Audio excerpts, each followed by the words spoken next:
Hello दोस्तों, मैं नितेश तिवारी आपके लिए लेके आऊँ एक नई वीडियो। तो आज की वीडियो में आपको बताऊंगा कि ट्रेडमार्क क्या होता है और ट्रेडमार्क रजिस्ट्रेशन कैसे करना है। प्लस उसके पहले बहुत से लोगों का रिक्वेस्ट था कि सर मुझे थोड़ा सा नॉलेज दीजिए कि ट्रेडमार्क अप्लाई करना है तो उसमें हमें क्या क्या देखना है। तो आप देख रहे हैं आईपी कैरियर्स। अगर आपने अभी तक मेरे यूट्यूब चैनल को सब्सक्राइब नहीं किया है तो मेरे यूट्यूब चैनल को सब्सक्राइब कर लीजिए, साथ के साथ बेल आइकन दबा दीजिए ताकि कोई भी नोटिफिकेशन आए हमारे चैनल के जरिए तो आपको सबसे पहले मिले। साथ के साथ एक लाइक कर दीजिएगा और इसको वीडियो को हमारे शेयर कर दीजिएगा ताकि हमारा हौसला बढ़ा रहे और वीडियो बनाते रहें। तो सबसे पहले दोस्तों मैं आपको बताऊं इसका लॉस और आपका फायदा, मतलब ट्रेडमार्क का लॉस क्या है और लेने पे। बेसिकली मैं बोलूं लॉस तो कोई नहीं है, लेकिन इसकी फीस जो है वो आपको मैं पहले समझा देता हूं। ट्रेडमार्क अप्लाई करने की जो फीस है वो 4,500 रुपए फीस है इंडिविजुअल के केस में। जैसे सपोज दैट मैं आपको एक एग्जांपल देता हूं कि अगर मान लीजिए मैं किसी ट्रेडमार्क को रजिस्ट्रेशन करना चाहता हूं और मैं एक प्रोप्राइटर हूं, उस कंडीशन में उस ट्रेडमार्क का ऑनर प्रोप्राइटर है तो 4,500 रुपए फीस होती है। लेकिन अगर इवन एक कोई प्राइवेट लिमिटेड कंपनी है, पार्टनरशिप फर्म है या एलएलपी है और उस कंडीशन में ढेर सारे वहां पे डायरेक्टर्स हैं, तो अगर वो लोग चाहते हैं कि उसका ट्रेडमार्क जो वो कंपनी के नाम पे रहे तो वहां पे 9,000 रुपए की फीस है। लेकिन अगर आप चाहते हैं कि 9,000 रुपए की फीस हम ना दिखाएं तो आप दो चीजें कर सकते हैं। एक, आप एमएसएमई के जरिए आप दिखा सकते हैं कि जी हम स्मॉल इंटरप्राइजेस हैं और हमें आप छूट दीजिए। और दूसरा, आपके पास अगर स्टार्टअप इंडिया में रजिस्ट्रेशन है आपका तो आप स्टार्टअप इंडिया रजिस्ट्रेशन कराने के बाद भी आप सीधे 50% का मतलब आप डिस्काउंट ले सकते हैं। मतलब 4,500 रुपए में आप रजिस्ट्रेशन कर सकते हैं। अब दूसरी चीज ये, हम ट्रेडमार्क रजिस्ट्रेशन करते समय हमें क्या क्या ध्यान देने वाली बातें हैं। सबसे पहले अगर हम ट्रेडमार्क अप्लाई करने जा रहे हैं तो हमें ये चेक करना है कि हमारा जो ट्रेडमार्क है वो क्या किसी ट्रेडमार्क से मिलता जुलता तो नहीं है। अब इसमें सबसे बड़ा प्रॉब्लम क्या आता है, गवर्नमेंट ने कई क्लास बना दिए हैं। जैसे कि सपोज दैट मान लीजिए मैं अकाउंटिंग एंड टैक्सेशन का काम करता हूं, तो अगर मैं अपनी कंपनी का ट्रेडमार्क अप्लाई करना चाहता हूं तो मैं ये सबसे पहले क्लास सर्च करूंगा और अकाउंटिंग एंड टैक्सेशन की क्लास में मैं उसको रजिस्टर्ड करूंगा। ये मतलब नहीं है कि अगर मैंने एक ट्रेडमार्क अप्लाई कर लिया तो मैं अब कुछ भी किसी भी प्रोडक्ट को बनाऊं और उसमें अपना ट्रेडमार्क यूज कर सकता हूं।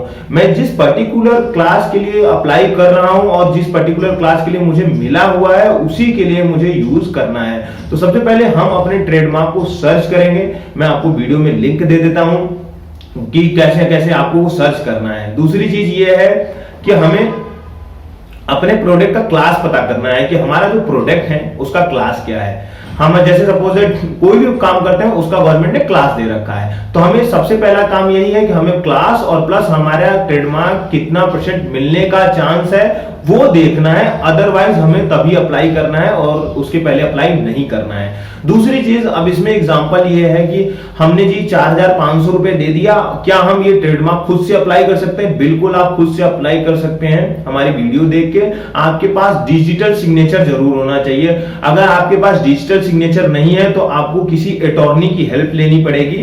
अटॉर्नी कोई भी हो सकता है। अगर आप अटॉर्नी के पास जाते हैं तो आपको वो चार्ज मांगेगा। लेकिन अगर आपके पास डिजिटल सिग्नेचर है, अगर आपको लगता है कि जी आप पूरा फॉर्म खुद से भर सकते हो ट्रेडमार्क का, तो आप खुद से भी अप्लाई कर सकते हो अपने डिजिटल सिग्नेचर के माध्यम से। अब दूसरी चीज इसमें है कि क्या क्या हमें डॉक्यूमेंट्स चाहिए होंगे एक ट्रेडमार्क अप्लाई करने के लिए। अगर प्रोप्राइटर है तो उसकी कंडीशन में उसका आधार कार्ड, पैन कार्ड और फोटो, लोगो की कॉपी, बस इतना काफी है, और एक ईमेल आईडी और मोबाइल नंबर। लेकिन अगर आपका प्राइवेट लिमिटेड कंपनी या पार्टनरशिप फर्म है और वो चाहते हैं कि हम इसका फीस 9,000 ना दे के 4,500 में ही कर लें, तो उसके लिए आपको एमएसएमई की नीड है या आपको स्टार्टअप इंडिया का एक सर्टिफिकेट होना चाहिए, क्योंकि वो सर्टिफिकेट लगाने के बाद ही 4,500 रुपए की फीस आएगी। अब तीसरी चीज इसमें आती है कि जी चलिए मैंने ट्रेडमार्क अप्लाई कर दिया, अब ये कितने दिन में एक्सेप्ट हो जाएगा। ट्रेडमार्क का जो प्रोसीजर है वो पहला होता है कि हम इसको जैसे ही हम इसको अप्लाई करते हैं तो फॉर्मेलिटी चेक होती है इसकी, उसके अंदर इसके डॉक्यूमेंट चेक किए जाते हैं कि जी हमने जो क्लास डाला है क्या वो सही डाला है कि नहीं डाला है। हमने इसके अंदर जैसे कि मान लीजिए सपोज दैट हमने क्लास भी डाला, सही से डाल दिया, प्लस उसके बाद हमने अगर स्टार्टअप इंडिया का कोई डॉक्यूमेंट लगाया है या एमएसएमई का डॉक्यूमेंट लगाया है, वो डॉक्यूमेंट ठीक से लगाया है कि नहीं लगाया है, हमारा जो कहीं कोई मिस्टेक तो नहीं है, हमने ज्यूरिडिक्शन वगैरह जो है वो कहीं गलत तो नहीं डाल दिया है, ये सारी चीजें वो चेक करते हैं। और अगर उनको कोई प्रॉब्लम होता है है तो वो क्या करते हैं, उस पर ऑब्जेक्शन लगा देते हैं। और ऑब्जेक्शन जब लगाते हैं, अगर आपने खुद से अप्लाई किया है तो उस कंडीशन में आप अपने डिजिटल सिग्नेचर का यूज करके आप उसको कर सकते हैं। लेकिन अगर आपने अटॉर्नी से कराया था तो उस कंडीशन में आप अटॉर्नी को बोल सकते हैं, वो पावर ऑफ अटॉर्नी आपसे लेने के बाद वो अप्लाई कर देगा, रिप्लाई दे देगा उस चीज का। और ये रिप्लाई जो हमें देना होता है, जैसे ही हमें नोटिस आता है उसके 30 डेज मतलब 30 दिन के अंदर देना होता है, अदरवाइज ये बेकार हो जाएगा पूरा का पूरा आपका काम। अब दूसरी चीज ये है कि चलिए फॉर्मेलिटी चेक भी हमारा क्लियर हो गया। आगे जाके कई लोग क्या करते हैं, गलती कर देते हैं। सिमिलर नेम, मतलब सिमिलर नेम, मिलता जुलता नाम है, जैसे सपोज दैट मान लीजिए मेरा करलेखा बीज कंप्लायंसेस है, तो अब इसके अंदर कई लोग क्या करते हैं, 2-4 स्पेलिंग इधर उधर करते हैं और जब सर्च करते हैं तो नहीं मिलता है। लेकिन ट्रेडमार्क डिपार्टमेंट सबसे पहले वो देखती क्या है कि मिलता जुलता कोई आसपास में अगर है तो वो ऑब्जेक्शन लगा देती है जी, हमसे पूछती है कि आपका, क्योंकि वो ऑब्जेक्शन लगा के हमसे ये पूछती है कि जी पहले से किसी ने ये अप्लाई कर रखा है ट्रेडमार्क, आप इसको रजिस्टर करने जा रहे हैं, तो आपके पास क्या क्या डॉक्यूमेंट प्रूफ है, आप प्रूफ करिए जी, हम उसके बाद आपको ये दे देंगे। तो उसके लिए भी हमें ईमेल ही करना होता है 30 डेज में। सेम वही चीजें हैं, अगर आपने अटॉर्नी से कराया तो अटॉर्नी से करा लीजिए, और आपने डिजिटल सिग्नेचर से कराया तो डिजिटल सिग्नेचर से अपने कर दीजिए, या खुद किया तो खुद भी आप रिप्लाई दे सकते हैं। अब रिप्लाई देने के बाद हमें क्या करना है, रिप्लाई हमने जैसे ही दे दिया और उसके बाद अगर उनको लगता है, ट्रेडमार्क डिपार्टमेंट को अगर लगता है कि जी हमने जो रिप्लाई दिया है उसमें वो कन्वेंस हो रहे हैं, तो उस कंडीशन में अगर हमने कन्वेंस कर लिया तो वो क्या करते हैं, उसको पब्लिश कर देते हैं, जर्नल में पब्लिश कर देते हैं। 2 महीने तक वो जर्नल में पब्लिश रहेगा। आफ्टर दैट उसके बाद जो है, जैसे वो पब्लिश हो गया जर्नल में, वो शो कर गया, और आप उसके बाद क्या कहते हैं, यूज कर सकते हैं। अगर सामने वाली पार्टी काउंटर अपोजिशन डालती है, मतलब उसको लगता है कि जी हमारा ट्रेडमार्क था किसी पार्टी को और इन्होंने, ट्रेडमार्क वालों ने इसको एक्सेप्ट कर लिया है, तो उस कंडीशन में वो अपना गवर्नमेंट फीस डिपॉजिट करके आपको वो ट्रेडमार्क रुकवा सकती है। अगर विद इन 2 महीने अगर ऐसा नहीं हुआ तो उसके बाद आपका ट्रेडमार्क जो है वो रजिस्टर्ड हो जाएगा। और ये जो ट्रेडमार्क रजिस्टर्ड होता है वो 10 साल के लिए रजिस्टर्ड होता है। अगर आपने जैसे 9 साल पूरे कर लिए तो आपका ये नहीं है कि आपका 10 साल पूरा होगा फिर आपको अप्लाई करना है अगेन, नहीं, आपको क्या करना है, 10 साल की जगह 9 साल ही जैसे पूरा हो तभी आपको नया जो आपका रिन्यूअल है वो डाल देना है। तो इतनी सारी चीजें मुझे लगता है आपको समझ में आ गई होंगी। अब मैं आपको ले चलता हूं अपने कंप्यूटर स्क्रीन पे, जहां मैं आपको पहले बताता हूं कि किस तरीके से सर्च करते हैं ट्रेडमार्क, और दूसरी चीज मैं आपको बताता हूं कि इसके अंदर आपको डिजिटल सिग्नेचर कैसे अटैच करना है, प्लस उसके बाद आपको क्या क्या इसके अंदर मतलब फॉर्म कैसे कैसे ट्रेडमार्क अप्लाई करना है। तो ले चलता हूं मैं आपको अपने कंप्यूटर स्क्रीन पे। से हम ट्रेडमार्क अप्लाई करने के लिए आएंगे। सबसे पहले हमें क्या करना है, हमें अपने ट्रेडमार्क को सर्च कर लेना है कि हमारा ट्रेडमार्क अवेलेबल है कि नहीं अवेलेबल है। इस साइट पे हम आएंगे, इस साइट का लिंक जो है मैं आपको दे दूंगा, जिसके थ्रू आप ये चेक कर सकते हैं कि आपका ट्रेडमार्क की कितनी चांसेस है मिलने के। आपके जितने सिमिलर मिलते जुलते ट्रेडमार्क है आप यहाँ से इस साइट के जरिए जान सकते हैं। यहाँ पे आपको आना है वर्डमार्क में, स्टार्ट विथ पे आप चेक कर सकते हैं, और उसके बाद आपको अपना वर्डमार्क चेक करना है। क्या चेक करना है, यहाँ पे क्लिक कर दीजिए। अमूमन ट्रेडमार्क के केस में आपको यहाँ सेलेक्ट वर्डमार्क करना है। फिर उसके बाद आपको अपना वर्डमार्क डाल देना है और उसका क्लास डाल देना है, और उसके बाद सर्च पे क्लिक कर देना है। अगर आपको क्लास फाइंड करना नहीं आता, क्लास क्या होता है नहीं आता, तो मुझे कमेंट बताइएगा, कमेंट कर दीजिएगा, मैं उस पर एक सेपरेट वीडियो आपको बना के दे दूंगा। तो चलिए ले चलता हूँ मैं आपको अब कैसे ट्रेडमार्क अप्लाई करते हैं। ट्रेडमार्क अप्लाई करने से पहले मैं इसकी कुछ चीजें बता दूं कि ट्रेडमार्क का जो एप्लीकेशन जाता है वो ओनली इंटरनेट एक्सप्लोरर के थ्रू ही जाएगा। आप ना तो क्रोम के जरिए कर सकते हैं ना तो मोजिला के जरिए कर सकते हैं। तो आपके पास पहली बात तो इंटरनेट एक्सप्लोरर होना चाहिए। फिर उसके बाद आपको यहाँ पे आना है, रजिस्ट्रेशन पे आप आइए। रजिस्ट्रेशन पे आने के बाद यहाँ पे आपको डिजिटल सिग्नेचर जो है उसका एक मैनुअल प्रोसेस यहाँ पे दिया गया है। इस मैनुअल प्रोसेस को डाउनलोड कर लीजिएगा और इसके जो भी इन्होंने फॉलोअप्स दिए हैं उस फॉलोअप के जरिए आप देख लीजिएगा। ये मेरे में ओपन नहीं हो रहा, लेकिन आप पीडीएफ के जरिए ओपन करेंगे तो ओपन हो जाएगा। और आपको लिंक में भी दे दूंगा मैनुअल कैसे प्रोसेस करना है। आपको ये मैनुअल प्रोसेस करने के बाद डिजिटल सिग्नेचर आपका जब अटैच हो जाएगा तो ही आप कर सकते हैं। अगर इसमें भी आपको समस्या है तो मुझे आप कमेंट करके बता दीजिएगा। प्रोसेस फॉर रजिस्ट्रेशन पे मैं चलता हूँ। प्रोसेस फॉर रजिस्ट्रेशन पे चलने के बाद यहाँ पे टाइप ऑफ एप्लीकेंट आता है कि किस तरीके का एप्लीकेंट है। अगर प्रोप्राइटर है, बेसिकली आप इंडिविजुअल के केस में कर रहे हैं तो प्रोप्राइटर है। अगर आप एजेंट या अटॉर्नी है तो फिर कोई प्रॉब्लम नहीं है। तो आपको एजेंट या अटॉर्नी सेलेक्ट करना है। यहाँ पे आपको आपका इंटर कोड सेलेक्ट करना है। अमूमन मेरे पास जैसे मान लीजिए मैं राम के नाम पे, मेरा जो प्रोप्राइटर है वो राम है, तो राम के नाम पे मैं यहाँ पे इंटर कोड सर्च करूंगा तो यहाँ पे मुझे कुछ नहीं मिलेगा। तो यहाँ पे मुझे अपने प्रोप्राइटर का नाम सेलेक्ट करना है, जैसे कि मेरा है केबीसी के नाम पे मैंने सेलेक्ट किया और सबमिट किया। तो यहाँ पे ये दिखाएगा आपको 4 मैक्सिमम मतलब कैरेक्टर जो होने चाहिए वो 4 होने चाहिए। तो ये मैंने क्या कर दिया, 4 कर दिया। फिर उसके बाद इसको सर्च होने देंगे। सर्च होने के बाद देखिए यहाँ पे नो रिकॉर्ड फाउंड आएगा, आपको ऐड न्यू कॉन्टैक्ट पे क्लिक कर देना है। आपको जैसे ही ऐड न्यू कॉन्टैक्ट पे आप क्लिक करेंगे तो यहाँ पे देखिए कई चीजें आपको ओपन होके आएंगी। मैं बता दूं आपको कि अगर आपका पार्टनरशिप फॉर्म है तो पार्टनरशिप फॉर्म पे क्लिक करिएगा, सिंगल फॉर्म है तो सिंगल फॉर्म पे क्लिक करिएगा। जो भी आपका फर्म है उसके हिसाब से कर लीजिएगा आप। अगर मैं सिंगल फॉर्म पे क्लिक कर देता हूं, आपको सबका मैं बता दूंगा अलग अलग। फिर उसके बाद मैंने यहाँ पे जो नाम सेलेक्ट किया था KBCD, ये आप कर लीजिए। फिर उसके बाद यहाँ पे आप एड्रेस भर दीजिए, मैंने एड्रेस भर दिया, ठीक है। फिर उसके बाद मैंने अपनी ईमेल आईडी डाल दी।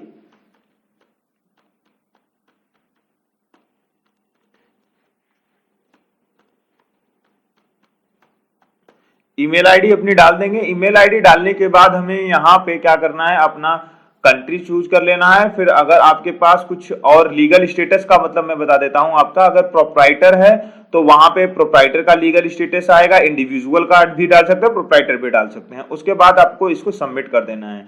जैसे ही आप सबमिट करेंगे आपका ये प्रोप्राइटर कोड सबमिट होकर आ जाएगा। इस प्रोप्राइटर कोड के जरिए अगर आप अपना पासवर्ड फॉरगेट करना चाहते हैं तो उसमें भी बहुत हेल्प करेगा, इसलिए आपको इसको रखना कंपलसरी है। फिर उसके बाद आपको यहीं पे प्रोप्राइटर के साथ इसको प्रोसेस कर देना है। जैसे ही आप प्रोसेस करेंगे फिर यहाँ पे आपको सिंपल सा है कि ये आपसे पूछेगा कि आप अपना डिजिटल सिग्नेचर बनाइए। आप अब यहाँ पे ऐड डीएससी पे क्लिक करिएगा, आपका जो भी डीएससी रहेगा उसको सेलेक्ट कर लीजिएगा।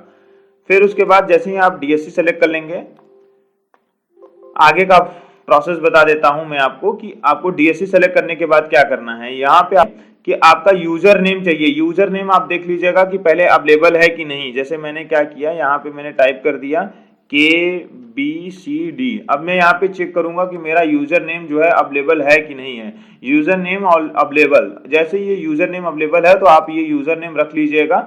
फिर उसके बाद यहाँ पे आप पासवर्ड डाल दीजिएगा, पासवर्ड करेक्ट कर दीजिएगा, ईमेल आईडी जनरेट कर दीजिएगा, मोबाइल नंबर डाल दीजिएगा और यहाँ पे आप अपना क्या करिएगा, ये जो कैप्चा कोड दिखा रहा है ये कैप्चा कोड जो है वो आप डाल दीजिएगा। और जैसे ही आप डालेंगे फिर यहाँ पे रजिस्टर्ड करेंगे तो आपका जो है आईडी एक जनरेट करके आ जाएगा। और आपको ध्यान में रखना है यूजर आईडी और पासवर्ड ये आपको नहीं भूलना है। उसके बाद आप इसको रजिस्टर्ड पे कर दीजिए। अभी मैंने सारे डॉक्यूमेंट्स इसमें फिल नहीं किए हैं तो आपको इसको रजिस्टर्ड कर देना है। मैं इसको बैक कर देता हूँ। रजिस्टर करने के बाद आगे का मैं प्रोसेस बता देता हूँ। आगे ये लॉगिन के प्रोसेस पे आ जाएगा। आपको अपना लॉगिन आईडी और पासवर्ड डाल के ओपन कर देना है, ठीक है। मैं आपको एक लॉगिन आईडी और पासवर्ड डाल के ओपन कर देता हूं। जैसे ही आपका ये पोर्टल लॉगिन हो जाएगा, लॉगिन होने के बाद आपको यहाँ पे आना है। यहाँ पे आप आएंगे न्यू फॉर्म पे, न्यू फॉर्म पे आपको क्लिक करना है और यहाँ पे आपको सबमिट करना है file TMA। File TMA select करने के बाद आप देखेंगे यहाँ पे तो 2-3 चीजें आपको मिल रही हैं। एक मिल रही है इंडिविजुअल, अगर आप एक इंडिविजुअल हैं तो आपको इंडिविजुअल का सेलेक्ट करना है। अगर आपने ये बताया है कि जी हम कंपनी है लेकिन हम स्टार्टअप कंपनी है या स्मॉल एंटरप्राइजेस है तो यहाँ पे आपको टिक करना पड़ेगा और उसका आपको प्रूफ देना पड़ेगा। स्मॉल एंटरप्राइजेस अगर आपने सेलेक्ट किया है तो आपको MSME का प्रूफ देना पड़ेगा। उसके बाद आपको नीचे आना है। नीचे आने के बाद आपको यहाँ पे करना है ट्रेडमार्क एप्लीकेशन पे क्लिक। उसके बाद ये ऑटो क्लिक होता है। आपको यहाँ पे क्लास लिखना है। क्लास लिखने के बाद सबमिट कर देना है। क्लास लिखने के बाद जैसे ही आपका सबमिट हो जाए फिर उसके बाद यहाँ पे आपकी कंपनी का डिटेल आ जाएंगे। कंपनी के डिटेल आने के बाद हमें कुछ चीजें जो है जैसे स्टेट और डायरेक्शन इसका जो है वो हमें सेलेक्ट करना है। स्टेट और डायरेक्शन हमें सेलेक्ट करने के बाद मोबाइल नंबर डाल देना है। यहाँ पे अपना लीगल स्टेटस डालना है। जैसे अगर प्राइवेट लिमिटेड है तो प्राइवेट लिमिटेड, अगर प्रोप्राइटर है तो हमें क्या कर लेना है, प्रोप्राइटर के केस में डाल देना है इंडिविजुअल, और या तो आप प्रोप्राइटर भी लिख सकते हैं। फिर उसके बाद जैसे ही हम कर लेंगे तो यहाँ पे हमारा डायरेक्शन आ जाएगा। डायरेक्शन आने के बाद हमें नीचे आना है। यहाँ पे आएगा category of mark. Category of mark में आपको सेलेक्ट करना है। अगर आप सिर्फ वर्ड मार्क मतलब अपना सिर्फ ब्रांड नेम आप सेलेक्ट करना चाहते हैं तो यहाँ पे वर्ड पे क्लिक करिएगा। लेकिन अगर आप ब्रांड नेम के साथ साथ लोगो भी रजिस्टर्ड करना चाहते हैं तो लोगो पे क्लिक करिएगा। उसके बाद अपने आप लोगो की कॉपी लिख लीजिएगा, यहाँ पे ले लीजिएगा। लेकिन लोगो की कॉपी लेने के पहले आप यहाँ पे कोई ब्रांड नेम आप लिख दीजिए जो कि ब्रांड नेम आप लेना चाहते हैं। तो यहाँ पे मान लीजिए मैंने एग्जाम्पल के लिए कोई ऐसा ही ब्रांड नेम लिख दिया है। और आपको एक यहाँ पे अब लोगो जो है वो लगा के मैं दिखा देता हूँ। यहाँ पे आपको लोगो लगाना है, ब्राउजर पे जाना है और आपकी जो वहां पे भी लोगो की कॉपी है उसको सेलेक्ट करना है और सेलेक्ट करने के बाद अपलोड कर देना है। अपलोड करने के बाद इसको डन कर देना है। जैसे ही आप कर दोगे तो यहाँ पे ये ओपन होके आ जाएगा। फिर उसके बाद हम आगे बढ़ जाएंगे एप्लीकेशन पे। एप्लीकेशन पे आगे बढ़ने के बाद हमें यहाँ पे क्लास पूछेगा, तो हम जिस पर्टिकुलर क्लास के लिए एप्लीकेशन डाल रहे हैं यहाँ पे उसके गुड्स के बारे में हमें थोड़ा बहुत लिखना पड़ेगा। आप देख लीजिएगा, किसी का ऑलरेडी अप्लाई है तो उन्होंने क्या क्या डाल के रखा था। फिर यहाँ पे मैं ऐसे ही कुछ भी लिख दे रहा हूं और लिखने के बाद आपको यहाँ पे अपडेट कर देना है। अपडेट करने के बाद जैसे ही आप आएंगे तो यहाँ पे आपको सेलेक्ट करना है प्रपोज टू बी यूज। ये किस चीज के लिए आप कर रहे हो, मतलब हम यूज करने के लिए प्रपोज कर रहे हैं। फिर उसके बाद यहाँ पे अटैच डॉक्यूमेंट पे हमें आना है। साथ के साथ इसको हमें सेव करते रहना है ताकि अगर हमारा अनसडनली लैपटॉप वगैरह बंद हो जाए तो हम आप ड्राफ्ट में जाके एप्लीकेशन को रिकंटिन्यू कर सकें। फिर उसके बाद हमें यहाँ पे अटैच डॉक्यूमेंट पे आना है। अटैच डॉक्यूमेंट पे आपको आना है, पहला डॉक्यूमेंट आपको डालना है अदर डॉक्यूमेंट। अदर डॉक्यूमेंट में कंपनी की इंफॉर्मेशन डॉक्यूमेंट्स जाएंगे, जैसे कंपनी इनकॉर्पोरेशन, पार्टनरशिप है तो पार्टनरशिप डीड, अगर इंडिविजुअल है तो उसका प्रोप्राइटर का जीएसटी या एमएसएमई सर्टिफिकेट या किसी भी तरीके का सर्टिफिकेट, अगर कुछ नहीं है तो प्रोप्राइटर के केस में तो पैन कार्ड, आधार कार्ड भी चलेगा। फिर उसके बाद अगर आपने ये बताया है कि जी हम स्मॉल इंटरप्राइजेस है तो आपको यहाँ पे स्मॉल इंटरप्राइजेस पे क्लिक करना है। फिर उसके बाद ब्राउजर पे जाना है और अपने स्मॉल इंटरप्राइजेस का सर्टिफिकेट यहाँ पे लगा देना है। अगर आपने ये बताया था कि जी हम स्टार्टअप हैं तो आपको यहाँ पे स्टार्टअप का सर्टिफिकेट लगा के क्लिक कर देना है। उसके बाद आप इसको डन कर देंगे। डन करने के बाद जैसे ही आप आएंगे यहाँ पे जितने भी डॉक्यूमेंट्स हैं सब कुछ हैं, आप यहाँ पे प्रीव्यू चेक कर लीजिएगा। प्रीव्यू चेक करने के बाद आप यहाँ पे अटैच डॉक्यूमेंट प्रीव्यू चेक करने के बाद आप डिजिटल सिग्नेचर पे आ जाइएगा। डिजिटल सिग्नेचर पे आने के बाद आपको यहाँ पे सेलेक्ट करना है सेलेक्ट साइन पे। सेलेक्ट साइन पे आप जैसे क्लिक करेंगे यहाँ पे क्लिक साइन के लिए आएगा, आपको अपना डिजिटल सिग्नेचर लगाते हुए क्लिक साइन पे क्लिक कर देना है। ये रही बात एप्लीकेशन भरने की। अब एप्लीकेशन की पेमेंट कैसे करेंगे।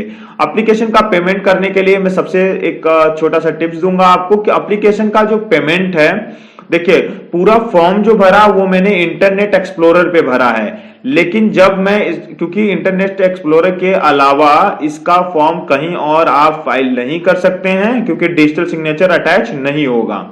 उसके बाद आपको क्या करना है, अगर आपको पेमेंट करना है तो आपको क्रोम ब्राउजर का यूज करना पड़ेगा क्योंकि क्रोम ब्राउजर के अलावा और किसी ब्राउजर पे पेमेंट नहीं हो पाएगा। तो आपको पेमेंट में आना है, आपको पेमेंट करना है तो पेंडिंग पेमेंट पे आप जा सकते हैं और आपको यहाँ पे पेंडिंग पेमेंट का एप्लीकेशन दिखेगा और उसको आपको क्लिक कर देना है। आप जैसे ही पेमेंट कर देंगे तो उसके बाद यहाँ पे पेमेंट हिस्ट्री में आ जाएगा। इन केस अगर आपका पेमेंट हो गया 60 मिनट में, अगर आपको रिसीप्ट नहीं मिली तो आपको वेट करना है, नहीं तो आपको दोबारा पेमेंट नहीं करने के लिए वहां पे शो होगा ही नहीं। तो आपको 60 मिनट कम से कम आपको वेट करना है, उसके बाद एप्लीकेशन डालना है। तो कुछ टॉपिक है जो कि आपको ध्यान में रखनी है कि जो है कभी भी आपका ट्रेडमार्क का एप्लीकेशन जो जाएगा इंटरनेट एक्सप्लोरर के थ्रू ही जाएगा, उस पर ही सारी डिजिटल सिग्नेचर की सेटिंग होगी, लेकिन आपका जो पेमेंट होगा वो ओनली क्रोम पे होगा। तो चलिए, आपको आई होप कि इतनी वीडियो समझ में आई होगी, आपको मेरी वीडियो अच्छी लगी होगी। अगर आपको मेरी वीडियो अच्छी लगी है तो लाइक शेयर सब्सक्राइब करना ना भूलें। मिलते हैं नेक्स्ट वीडियो में, तब तक के लिए टेक केयर, बाय।